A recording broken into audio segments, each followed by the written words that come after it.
Welcome, everyone, to Generation Jihad. I'm Bill Raggio, Senior Fellow at Foundation for Defense of Democracies and editor of FDD's Long War Journal. Here on Generation Jihad, we cover what used to be known as the Global War on Terror, or what we call the Long War. And it's been a long war. It's, since 9/11, we're well over 20 years. And although the Russia and Ukraine has dominated the headlines, there's still a lot going on out there. Yesterday you had U.S. generals say that the U.S. is losing visibility on terrorists in Afghanistan and Somalia. We always have to remember, just because we want to end the endless wars, the enemy gets a vote. Today we have a special guest and a colleague and also a good friend, Behnam Ben Taleblu. He is a senior fellow at Foundation for Defense of Democracies, where he focuses on Iranian security and political issues. Say hello, Behnam.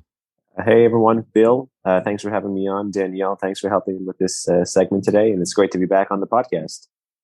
Yeah, we have to remember Danielle does the hard work behind the scenes. Thank you, Danielle, for all of your work. Behnam, it's always a pleasure to have you on. One of the things I really enjoy are phone conversations. Oh, me too. Half the time I'm like, damn, we should have hit record. This was a podcast. And we had one of those conversations yesterday. And secretly, I'm happy we didn't sometimes because of the other things. Well, some of those conversations Danielle would be heavily editing. That's for sure. Today we're going to discuss the March 12th missile strike in Iraq that was launched by Iran. It struck near the U.S. consulate in Erbil, Iraq. Behnam, tell us about that strike. What kind of missiles did Iran use in this attack? So just to set a little bit of context for the strike, so everyone knows what's going on. It was reported, in the late evening on March 12th, so early AM March 13 local time in Iraq. Actually, the time was, I think, no coincidence, because you've had a bunch of pro-Iranian networks and pro-Iranian figures across social media tweet the exact time of the strike, which was 1:20 in the morning, which was allegedly the same time that a U.S. drone strike killed Qasem Soleimani on January 3rd, 2020. So I guess consider this part of Iran's ongoing revenge, but also there's other drivers that we're going to unpack here. The Iranians fired a single-stage short-range ballistic missile. If you look at the English language reporting about this strike, they say about a dozen. They don't say 12. They kind of continuously say a dozen. Iranian sources, which later owned up to the strike, specifically say 10 of these single-stage short-range ballistic missiles. And we can get into, why this is not the first time Iran has done it. But this missile, the Fateh 110, the Conqueror 110, is a missile that has been upgraded at least 8 times inside Iran to include better range, better accuracy, a heavier payload, more mobility, more survivability, and has been featured in multiple of these sorts of cross-border public ballistic missile operations that we've seen the Islamic Republic engage in a hell of a lot more since 2017. There's a lot of reasons for those. We can unpack those drivers, but this is a missile Iran feels comfortable with its performance. This is a missile Iran has used in the past and basically will use in the future. So the Islamic Revolutionary Guard Corps, or the IRGC, claimed credit for this attack. What did the IRGC say was the target of this missile attack? So there's been conflicting reports of the initial target. And again, going back to that Saturday evening, I remember I was actually having a cigar with a friend, just kind of watching it unfold, watching it come in. Not that I knew the attack was coming, of course, but it ruined a lovely Saturday evening. And initially, Behnam, if I may interrupt you really quick, I always say this, not only are terrorists and terrorist supporting states evil, but they're inconsiderate. I can't tell you how many times they've wrecked my weekends, family vacations, family reunions and whatnot. I really wish, I wish they weren't evil, but I also wish they could occasionally check in on my schedule. That would be very nice. I have a friend who I kind of officiated a wedding for in Singapore in 2019. And I think maybe a couple hours before the ceremony began is when Iran downed the drone in June 2019. And my friend was like, I knew Iran was going to ruin my wedding somehow. Sorry to interrupt your chain of thought, but no, it's okay. So yes, back to the strike. So initially, some of these pro-Iranian Iraqi media outlets had simply reported that there was a strike on or near the U.S. consulate of in Erbil. The Iranians in the past had talked about threatening the Al Harir military facility, which, if I'm not mistaken, used to have U.S. forces stationed there, or may still have U.S. forces stationed there. But then an Iraqi pro-Iran Shia militia, Kataib Hezbollah, had actually said that the target was an Israeli facility. And this was revenge for an Israeli drone attack inside of Iran earlier. Now, some of those Iraqi media sites had resisted saying that the attack came from Iranian territory. And instead, they simply said that there were attacks in the area. And some of them even went so far as to say they weren't ballistic missiles used, which are, real heavy weapons of war. You can't really mask this stuff. They require launcher equipment, they require prep. Even the solid propellant ones, which require considerably less time to prep, still require prep. They said that they were 14 122 millimeter Grad rockets. So things that you might believe the militias already have. So we don't know if the militias tried to own up or try to get the Iranians to try to, work through this kind of media cutout to avoid any kind of blame or retribution going to the Iranians. So it was very confusing the first few hours. There was a real fog of war. The Iranians hadn't said anything yet. There were pro-Iranian militias saying that the strike came from Iran. There were pro-Iranian militia stations saying that the strike simply happened. They were saying that it was on or near the facility in Erbil. Some had said it was near Erbil airport. Then one militia, as we mentioned, Kataib Hezbollah, said it was retribution for an Israeli attack. But then moments later, simply hours later, there were a couple of updates to pro-IRGC media outlets inside Iran, semi-official media stations like Tasnim and Fars, for instance, that carried an IRGC official press release saying that they had conducted a missile operation. So owning up to the fact that it had come from Iranian territory and in effect employing ballistic missiles, these more overt and attributable weapons of war. But then there was an IRGC source speaking to Tasnim in a separate story, again, all within hours, saying that 10 of those Fatah 110 short-range ballistic missiles had been employed, and it was retribution against Israel. And it was specifically retribution against Israel for an attack that had, quote, originated from Iraqi soil. And this was the Iranians looking to respond to the same jurisdiction that had the strike originated from. Shortly after this, you had some English language reporting drawing on some Iraqi social media accounts talking about this being a response to the Israeli attack on Iran in February, which actually had been a drone attack against Iranian drone facilities, or Iranian drones, I should say. The Iranians had never publicized that attack before, but it turns out that some in the Israeli press were talking about it. And the big question here was, what was the target? Was it actually an Israeli facility? Was it actually a Mossad facility? The U.S. said there were no casualties. The U.S. said that the U.S. consulate there was fine. There was no real commentary about the Al Harir facility. Pictures that we had seen showed glass shattered from the Kurdistan 24 media station that was in the area, as well as a businessman's house that was basically wrecked that was close to the Barzani family, if I'm not mistaken, also in the area. But nothing of a Mossad cell per se. But you have the Iranians insisting that there was some kind of Mossad facility there, some kind of Israeli facility there. And you've had some kind of increasing, not affirmation of this in the Western English language press, but engagement with this Iranian talking point. One could cynically look at this engagement and say, maybe this is, the English language press, the American press, looking to say, well, the attack was not against America, therefore America does not need to respond.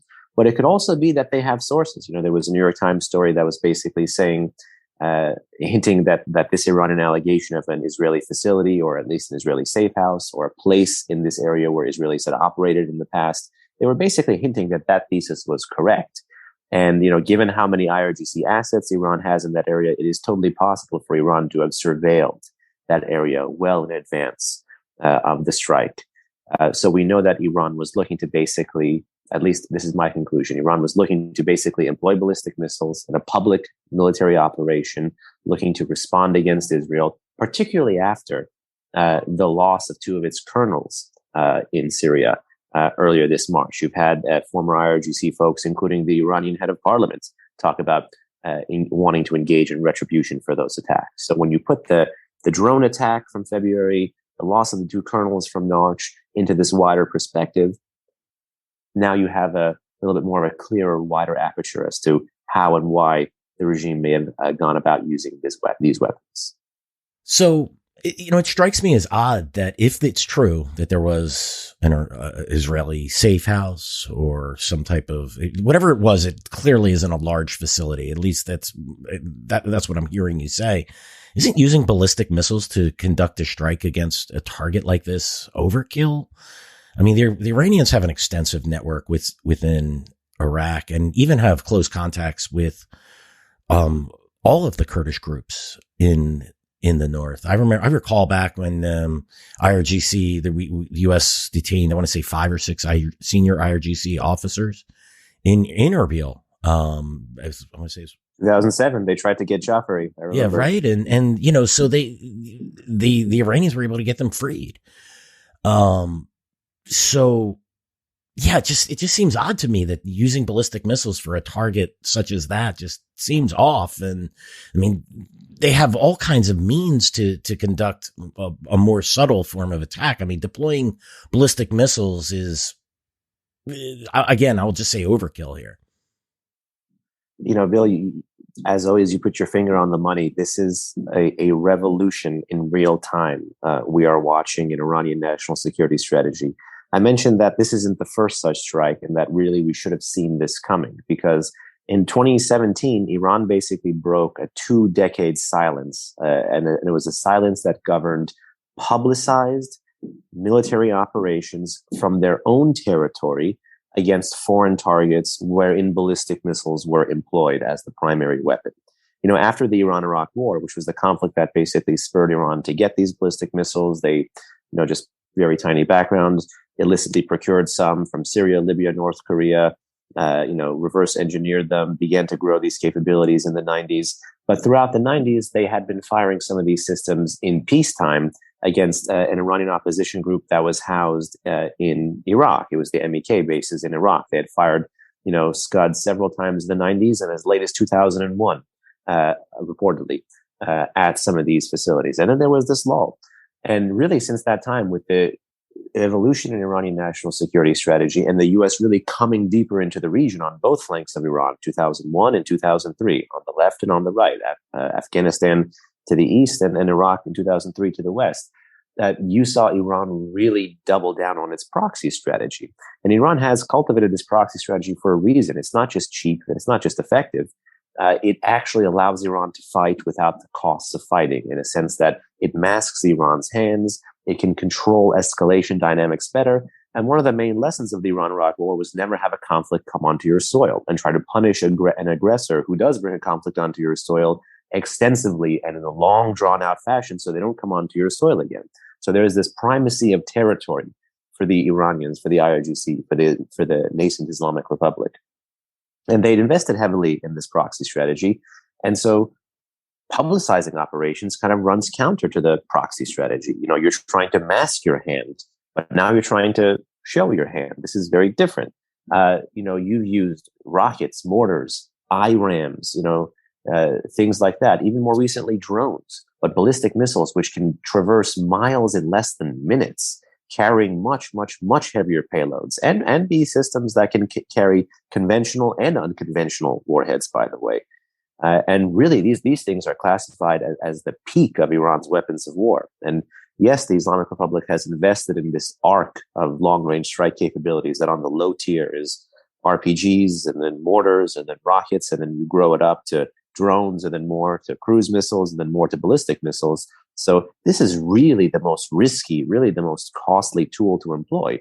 But it's driven by this sense of Iranian invincibility and overconfidence in its ballistic missile arsenal. For 2 decades almost, you've had directors of national intelligence under both Republicans and Democrats come to Congress, testify that this is the region's largest arsenal. The Iranians have been seeing that. They've been the cause of that because they've been producing it, but then they've been qualitatively improving these systems, like we talked about: range, accuracy, payload, lethality, survivability, different warheads, while making a bunch of other technical advancements for the arsenal of its proxies. And this sense of invincibility leads them to feel more safe at home and leads them to be more risky abroad. And then starting in 2017, they started to push the boundary on this. In 2017, they fired 6 short-range ballistic missiles at eastern Syria in response to an ISIS terror attack inside Iran. Then in September 2018, they fired, I think, 7 short-range ballistic missiles at Kurdish opposition facilities in northern Iraq. Then again, in October 2018, they fired short-range ballistic missiles again at eastern Syria, less than 3 miles away from where the U.S. was. And this was in the heyday of the Trump administration and maximum pressure. And in fact, John Bolton had, gone live to issue a threat against the Iranians. I still remember this quote because it translated kind of funny in Persian. The then and current Secretary of the Supreme National Security Council downplayed Bolton's comments as comments coming from that mustachioed fellow over there in Washington, and that they intentionally fired ballistic missiles within 3 miles of American forces. So these guys are coveting risk. They're not running away from it. These guys are coveting the limelight. They're not running away from it. And the other half of this coin is not just the capabilities that lead them to want to covet it. They're not just overly confident in their capability. They're overly confident in this assessment they have that Washington will not respond decisively, kinetically, or meaningfully. And the final operation before this operation was Iran's response to the killing of Soleimani. And that was really where, rather than firing against a local target, meaning the Iraqis or the Kurds or ISIS positions, alleged ISIS positions, they fired at Americans. And fortunately, no Americans lost their life. There were over 100 traumatic range injuries in the January 2020 strike. It was Iran's largest ballistic missile barrage, 16 ballistic missiles. 11 of them reportedly were direct hits. American media has framed this as the largest ballistic missile attack against Americans ever. And it came from the Islamic Republic of Iran overtly using ballistic missiles and from their own territory. And there was no kinetic response. There was no meaningful military response. And the missile commander in Iran at the time, who still is the commander, Admiral Amir Ali Hajizadeh, he's the commander of the aerospace force there. He has gone live with this conclusion. He talked about in this very impactful, I would recommend the documentary to anyone who watches, who can speak Persian. It's called Deterrent. It's called Bazdarande. It's an IRIB documentary. It's available on YouTube. And at the tail end of it, he's saying that Iran is no conventional military match for America, but that what it lacks in some capability, it can compound with the will and the resolve to use its limited capability more so earlier in the conflict and more effectively. And he cites the lack of a U.S. response after this ballistic missile barrage as proof that this Iranian combination of a moderate but evolving capability, less so than any other aggressor, but growing and greater resolve, greater than any other aggressor, will be enough to deter and punish its adversaries. And that was Iran's logic in January 2020, and that remains Iran's logic now in 2022. You're listening to Generation Jihad. I'm Bill Raggio, and I'm talking with Behnam Ben Taleblu. He is a senior fellow at Foundation for Defense of Democracies, my colleague there as well, and he focuses on Iranian security policy and political issues. Behnam, so you had said that you think that Iran is overconfident in here, but so far we've noted, as you outlined perfectly, there's 5 ballistic missile strikes, 2 of them launched at the U.S. And as of this moment, no response to either, particularly that one in January 2020, after we killed Qasem Soleimani. American troops were injured. Look, President Trump just walked away from that and said, we came out on top here. But do you consider Iran to be overconfident? And what lessons have the Iranians learned from these strikes without a response from the U.S.? I do believe the Iranians are overconfident here, and we're actually moving to a dangerous area where overconfidence may lead to overreach. I believe that these ballistic missile operations, these are just a sign not just a sign of the times, but they're a sign of things to come. Greater overconfidence will mean a lower bar for the threshold of the use of force, which will mean more direct and overt Iranian military engagement in the region. Now, to our friends who, like you and Tom and everyone else who for decades has looked at the proxy stuff, the terror stuff, the asymmetric stuff, the regional footprints, the grassroots level stuff that made and sustained the Islamic Republic as the world's foremost state sponsor of terrorism, none of that stuff is going away. Make no mistake, it's not going away. They're compounding that. They're adding on to that low-level asymmetric capability, that axis of resistance, that constellation of partners and proxies that they have successfully created or co-opted across at least 4 or 5 different war zones in the Middle East. And they're arming them, training them, equipping them, and now even teaching them to produce systems locally on their own territory so they don't have to risk the cost of interceptions or strikes like the Israelis have successfully done across the land bridge that goes from Iraq to Syria to Lebanon. There's this other half here, which is why the Iranians are moving more into the overt space, and they're doing so with some of these most symbolic weapons. And so one reason that may also drive the Iranians here, and it's a driver for their nuclear program, it's a driver for their space program, but it's certainly a driver for their ballistic missile and cruise missile program, is status. You know, the other side of security, just like in all of these programs, whether it was in the Soviet Union or elsewhere around the world, you know, status usually complements security. You know, countries that pursue these costly labor, capital, technical intensive programs also want the social dividends of it. And the Islamic Republic actually love when foreign scholars, foreign analysts, particularly Western, particularly Israeli, British, and American experts tout Iran's evolving missile progress. They cite it routinely. They've, you know, I remember actually, I went to go see Uzi Rubin, this foremost Israeli missile expert, speak on Iran's missile program, and there was actually a picture of the event that I was at that the Iranians had screenshotted from the free publicly available video, basically translating without bluffing everything that Uzi had been saying on the evolving missile threat. They're proud of how far they've come under sanctions. And this pride, again, is another engine. So while you have more and more iterations of nationalist protest inside Iran, the regime is looking for things to say, here's where we have succeeded. Because in those different iterations of protest, and I'm not saying this is a major driver, but it's an important driver. In these different iterations of protest, foreign policy has come to be a target by the population. We know the state is on one side, the society is on the other. You have a revolutionary regime, you have a post-revolutionary society. This is a combination that can't really stand, which means there'll be more protests. And really since 2009, but definitely since 2017, you've had a lot more of those anti-regime foreign policy slogans chanted by Iranian protesters. And so the regime has tried to find ways to say, here are the dividends of our foreign policy approach. It's not really fooling anyone, but at least at the elite level, within what's left of their factions, they are still trying to make this case that, look, here's where our investments have paid off. And clearly the ballistic missile one is one where they have quality, quantity, numerical superiority, proliferating these systems. The regime has succeeded in this regard. And so they're looking to get the follow-on political benefits of it. And by using them more, they're hoping to get the deterrent dividends of it. And I borrowed in this forthcoming ballistic missile monograph, I have a parallel between Iranian political figures that a friend of mine who was at Carnegie, Karim Sajadpour, employed to describe the relationship between Qasem Soleimani and Javad Zarif for the regime. You know, Qasem Soleimani, my friend Karim said, is the sword. Zarif is the shield. Zarif kind of blocks the foreign pressure. Soleimani is the sword that, you know, once the pressure is blocked, can more easily keep fighting. And ballistic missiles in this regard can be both a sword and a shield, but at a minimum, when they accomplish the baseline objectives for the regime, when you test them more, when you parade them more, when you transfer them more, and certainly when you use them more to show their efficacy, as we just saw recently, you get that shield effect. You get people being deterred by the accuracy, the range, the payload.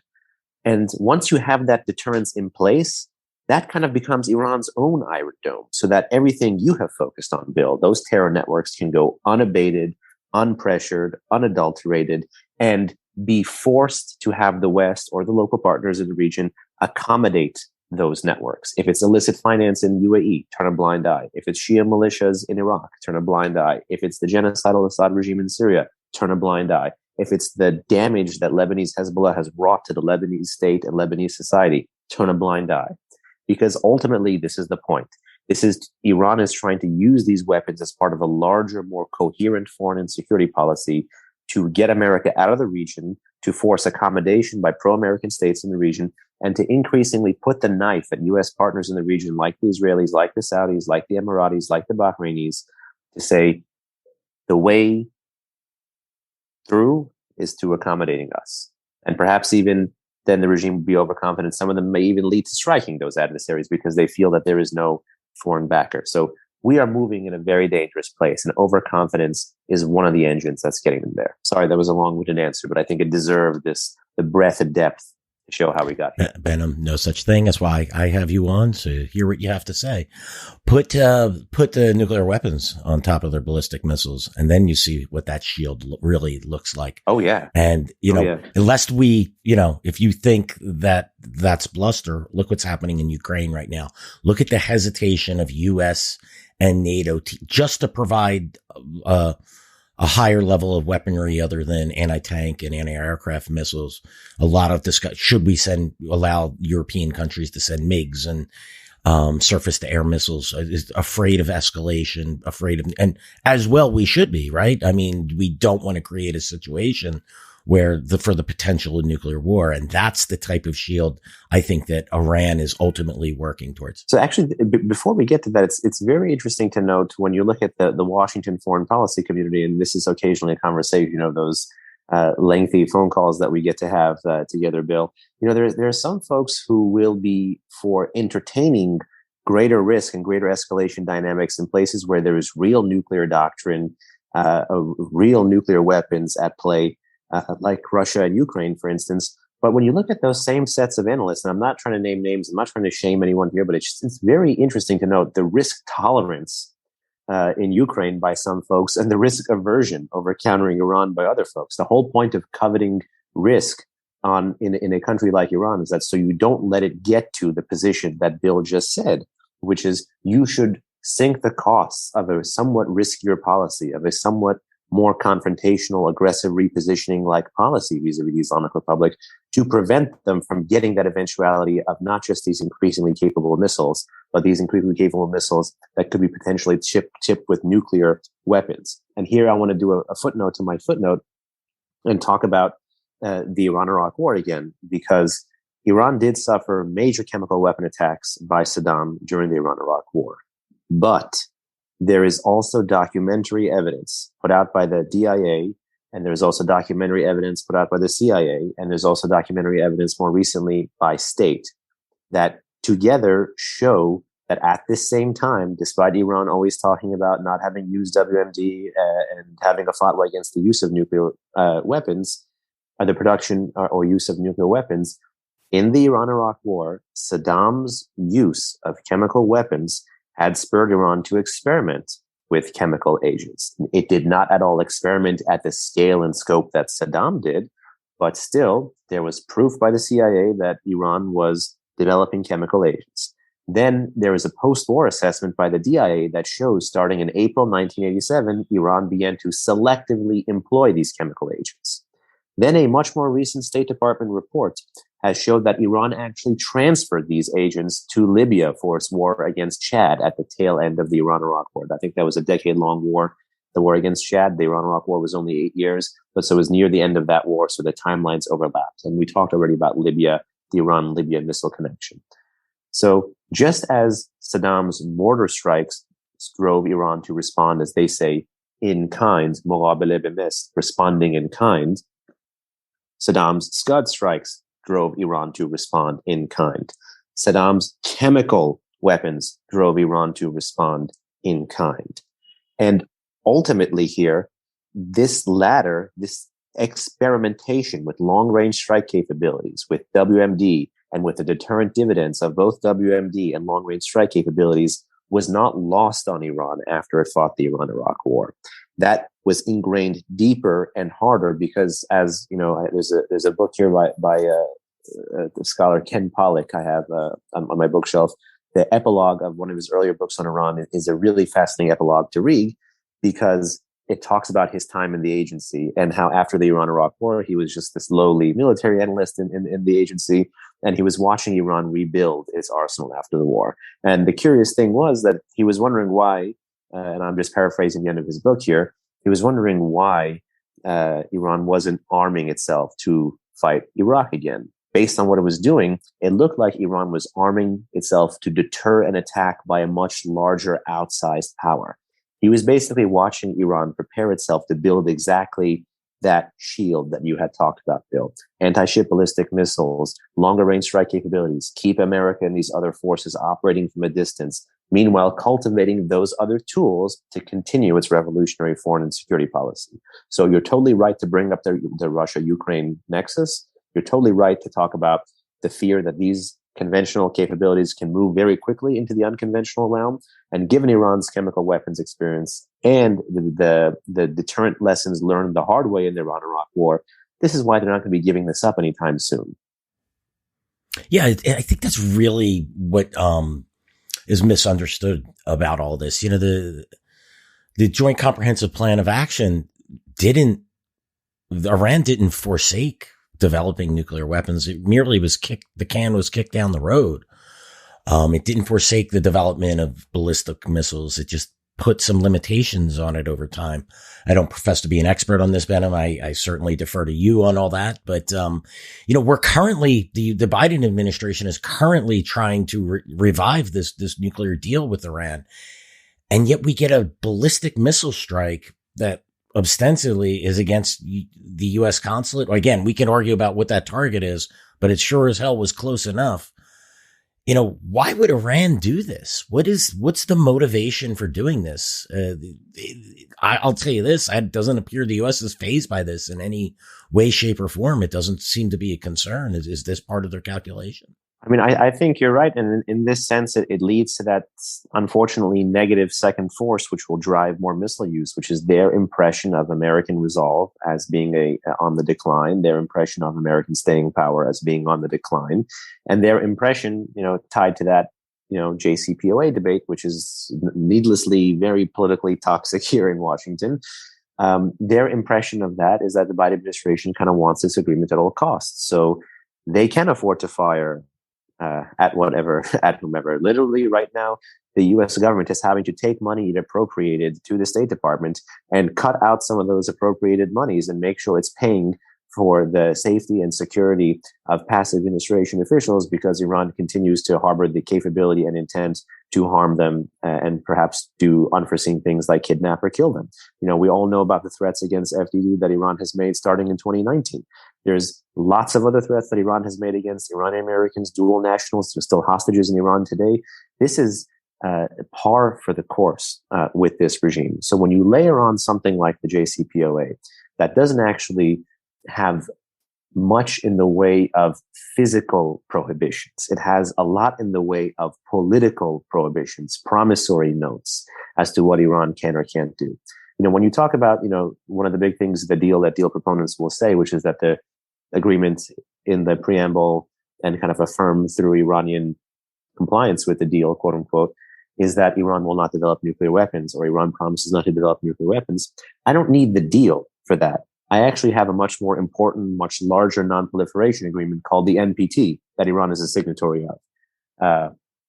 I need that to be enforced. I need compliance with that, not this political agreement, which can come and go. And as you said, on a good day, is just kicking the can down the road. And there may have been an argument in a time like 2015, where the Obama administration sold this transformationally, that perhaps Khamenei might die in a decade, that perhaps Iran would look politically different due to protests and revolution in a decade, or that the thesis that they publicly promulgated, the empowering of the moderates, would lead to a change. None of that has happened. Khamenei is still at the helm. Protests have happened, but the regime has brutally and violently killed and repressed protests. Unfortunately, the U.S. Has not been great there. It's done better in the past few years, but it hasn't been the best. And then lastly, there were no moderates to empower. That theory fell flat on its face. And now you have a regime and an ultra hardline government led by the likes of Ibrahim Raisi, which leads the most sanctioned cabinet in the history of the Islamic Republic. That is an achievement, given who's been in past cabinets in the Islamic Republic. Raisi has more sanctioned folks than Ahmadinejad. Raisi himself is subject to sanctions. And based on what we're hearing about this deal, he will be sanctions free if the penalty that people are talking about, which is a penalty against the Supreme Leader's network of appointees, ends up being removed in this allegedly nuclear-only deal.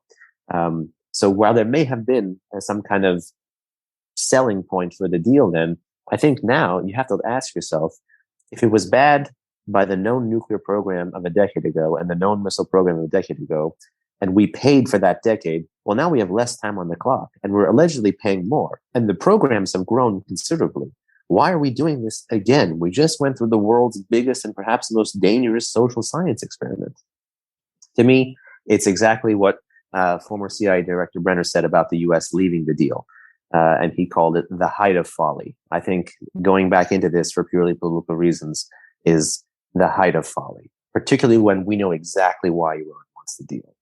Iran wants the deal for two reasons. All of these domestic debates that I talked about are very clear for the Iranians. They're very, very clear. We don't need to translate them into Persian. It's clear now, the way the left and the right, the Republicans, Democrats, isolationists, internationalists, it's clear the way these pieces of the puzzle are happening, because we've had our domestic politics be so public for the past decade.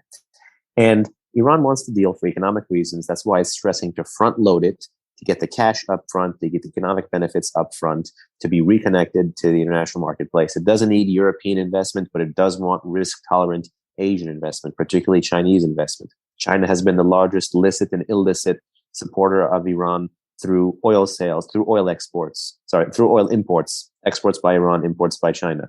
They have continued to bolster these programs by those payments of those exports during the Obama era, during the Trump era, and during the Biden era. They will continue to do so.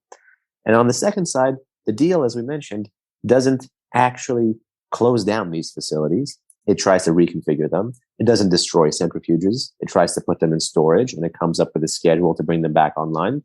And it actually watered down very good international prohibitions on ballistic missile testing, changing the language, subjecting it to a very lawyerly interpretation about nuclear versus non-nuclear delivery systems, and then ultimately putting a permanent ban on ballistic missile testing into an 8-year ban, a ban which Iran has not abided by anyway, and the UN and the US and the EU have failed to enforce. So this is really a nightmare scenario, and it's just odd that we seem intent to pay for it.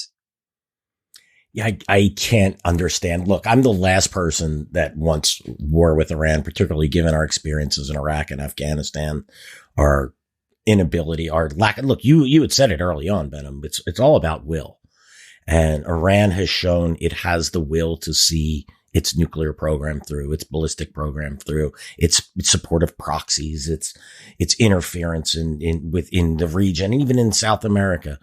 But this idea, and look, I applaud efforts to come to a non-military solution, but this solution, this joint comprehensive plan of action, is not a solution. And I think you perfectly laid out why.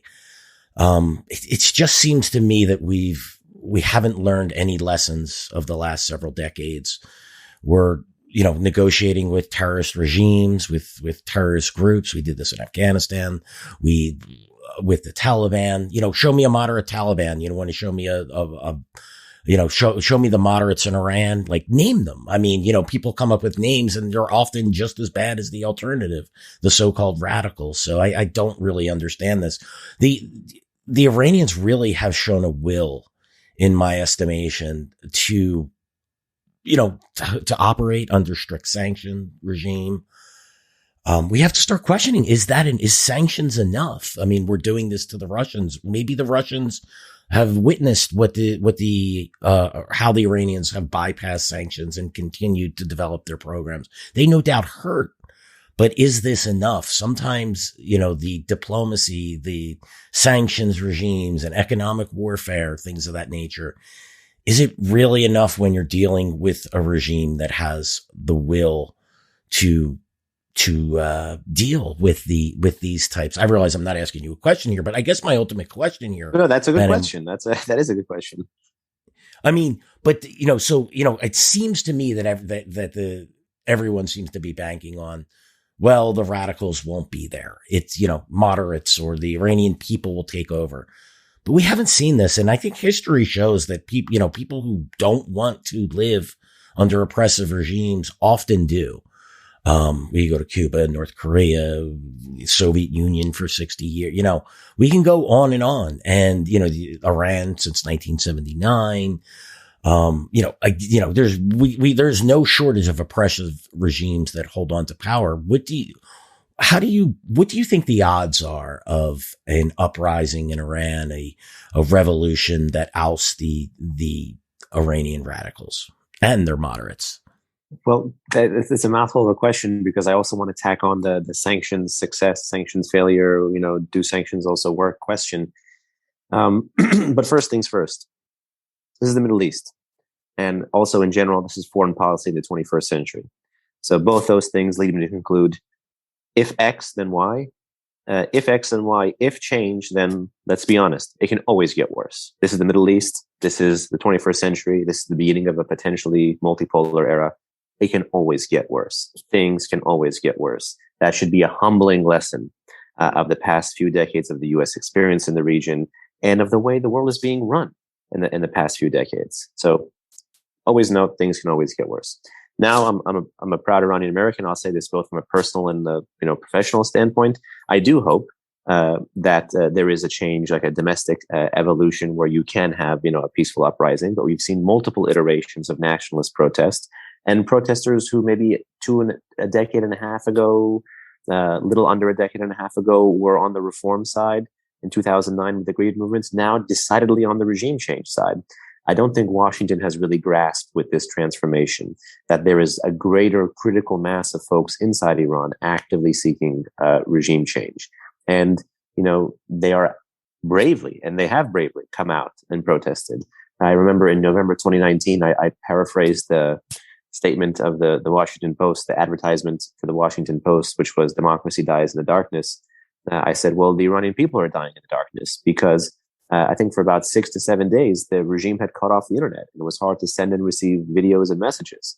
And it ended up being the most violent crackdown that they had orchestrated in their history since the 1979 protest. Khamenei has reported to have said, do whatever it takes to end it. And it's clear what whatever it takes mean. Jailing, kidnapping, disappearances, torture, prison, beatings, using weapons of war against your own population. Really despicable things. And the regime is coarsening. And you see that in the quote unquote election of Raisi this summer. In 2013, there were people who were talking about how many PhDs were in then quote unquote moderate President Rouhani's cabinet. Now we're talking about how many sanctioned folks are in Raisi's cabinet. The mask has come off. The lipstick has come off of the pig. And just like the regime is more comfortable firing its missiles directly, it is more comfortable having the face of the hardest of the hardliners out there negotiating with you directly. It's not taboo for the regime, even these ultra hardliners, to want to sit across from America, or at least to belittle America in the way they do now. They make America sit at the kiddie table. Biden and the Biden administration accepted for America not to be in the room in Vienna since April 2021, as it's trying to resurrect an even worse version of this fatally flawed deal. The Iranians have literally tried to make, just through diplomatic processes alone, the superpower into a supplicant, having America sit at the kiddie table and across the hall in a different hotel, in a different room, and whatever. And we've gone along with it. We've played this game for them. And this game, this is why when we talk about deterrence, all these little things matter. It's not just that there needs to be a military response to something.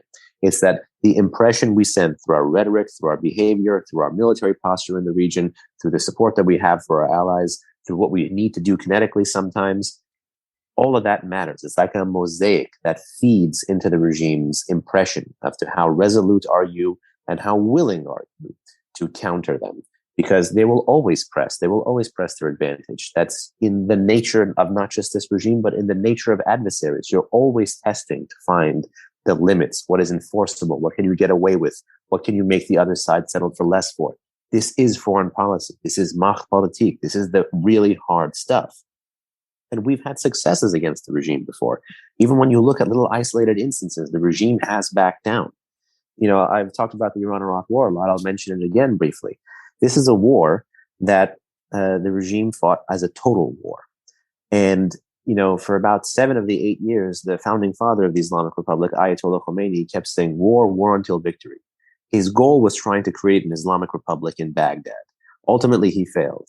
The regime is now closer to that goal now after the U.S. invasion of Iraq. It's found a different way through rather than through hard power. It's done this actually through exploiting U.S. vacuums in the region. But it tried to literally export the revolution by military force to its neighbor and try to punish Saddam for the 1980 invasion from the 1982 to 1988 portions of that war. And despite saying war until victory, the way the war was fought at the end, and again, the U.S. had actually given Saddam intelligence. Saddam was buying a bunch of foreign planes and advanced, French fighter jets and equipment. Saddam was using chemical weapons. Saddam had the support of the GCC. Iran wasn't alone really per se, but it was much more isolated than, compared to Saddam. And Iran faced battlefield defeats. It faced economic shortages. It faced, popular pressure.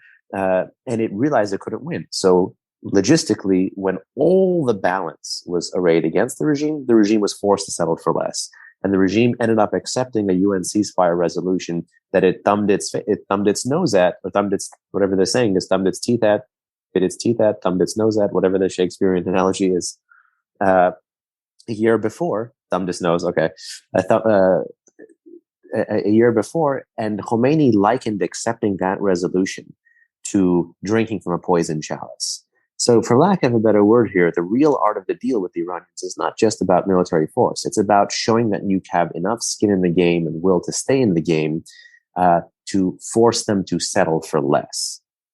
And that's what I think we need to be focusing on. It's not just sanctions, yes or no. It's not, regime change, yes or no. It's how do you get these guys, which are so intent and increasingly capable, to settle for less?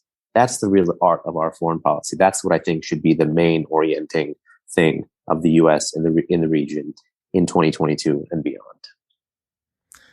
Fascinating, Benham. I think that's a great stopping point here. Do you have anything else to add? Or no? Thank you again for having me. It's a real pleasure. No, it's fantastic. I couldn't agree with you more. It ultimately, I just go back to it ultimately boils down the will. If you're going to impose sanctions, you have to see it through. If you're going to put a sanctions regime on its nuclear program, you have to see it through. All of these things, they can be done. But I think what we have shown is that we can be distracted. We're not willing to see through. And, an invasion in Iraq, we're willing to run from Afghanistan. And, that's a whole nother topic, which I've discussed here at times, Iran's support for the Taliban.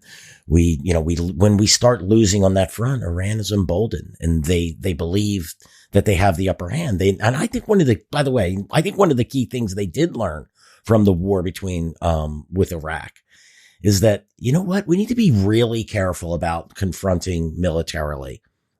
Going one-on-one, going head-to-head against either a near peer or someone greater. And that's where the proxy strategy started really developing and things of that nature. And this is where the use of the ballistic missiles now, you're getting back into a more advanced conventional realm. I think they're emboldened. Whether it's overconfident or supremely confident, we're going to find out.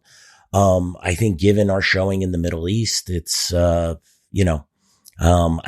think they have good reason to be confident, at least this point in time. Yeah, I get questions a lot on are the Iranians rational, and unfortunately, if you not that rationality is good or bad, but just looking at them ends means rational. Do they use certain means towards certain ends? Given our track record, given what we've put out there, they're hyper rational. My fear is not just irrationality, some crazy individual with a nuke. My fear is this over rationality, this, to borrow from, I think, former director Hayden's book, Playing to the Edge, people who are so studying your every move, your every word, your track record, obviously through a colored ideological lens, but still, and they're willing to build on that and play to the edge and go toe to toe with you, even when they know they may not win, because they're counting on something else that is not in the realm of capability, that they're counting on the realm of will and resolve, this immaterial force. That's what I'm afraid of. And they're building those skyscrapers of immaterial forces based on our real track record of what we say and what we do and what we don't say and what we don't do. Yeah, Benham, and I'll make one more quick comment. You talked about irrational, rational. We see this with Putin, right? There are people, he's a madman. He's a this. It's easy to label our enemies as crazy and irrational and things like that. It's a good excuse for you to not recognize what they're actually doing, to not understand your enemies. And I think that's very, very dangerous position to take.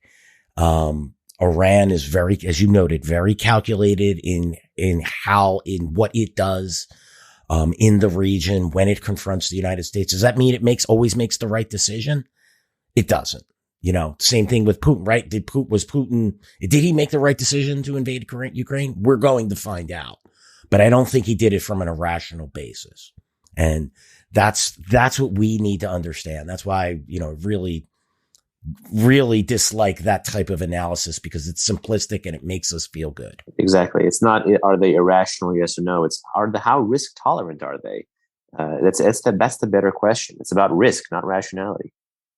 Absolutely. Benham, always a pleasure. Thank you for joining. Thank you.